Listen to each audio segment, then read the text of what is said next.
History of the American Folk Music Revival Part 10. Major figures from the 1950s. Harry Belafonte, another influential performer inspired in part by Paul Robeson, started his career as a club singer in New York to pay for his acting classes. In 1952, he signed a contract with RCA Victor and released his first record album, Mark Twain and Other Folk Favorites. His breakthrough album Calypso, 1956, was the first LP to sell over 1 million copies. The album spent 31 weeks at number 1, 58 weeks in the top 10, and 99 weeks on the US charts. It introduced American audiences to calypso music, and Belafonte was dubbed the King of Calypso. Belafonte went on to record in many genres, including blues, American folk, gospel, and more.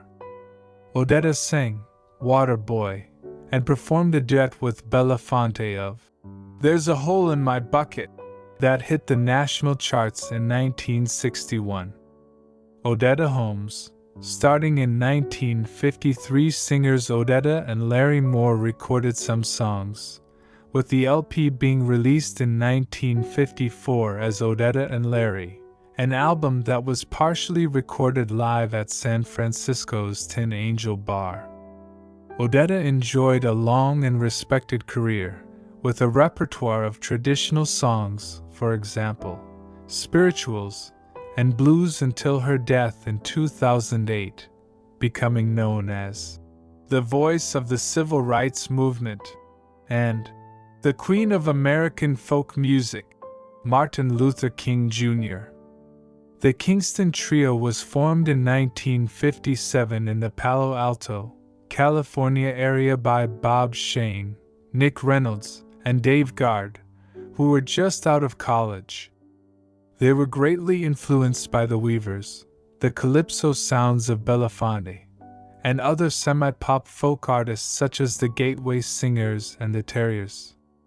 The unexpected and surprising influence of their hit record, Tom Dooley, which sold almost 4 million units and is often credited with initiating the pop music aspect of the folk revival, and the unprecedented popularity and album sales of this group from 1957 to 1963, including 14 top 10 and 5 number 1 LPs on the Billboard charts, were significant factors in creating a commercial and mainstream audience for folk-style music where little had existed prior to their emergence.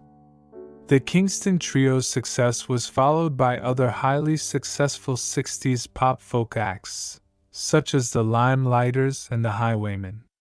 Dave Van Ronk was a mainstay of the scene, the so-called mayor of MacDougal Street. He was a mentor and inspiration for Tom Paxton, Christine Lavin, Joni Mitchell, Ramblin' Jack Elliott, and Bob Dylan, who described Van Ronk as the king who reigned supreme in the village.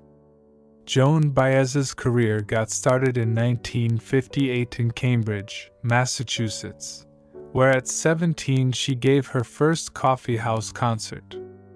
She was invited to perform at the 1959 Newport Folk Festival by pop folk star Bob Gibson, after which Baez was sometimes called the Barefoot Madonna, gaining renown for her clear voice and 3-octave range.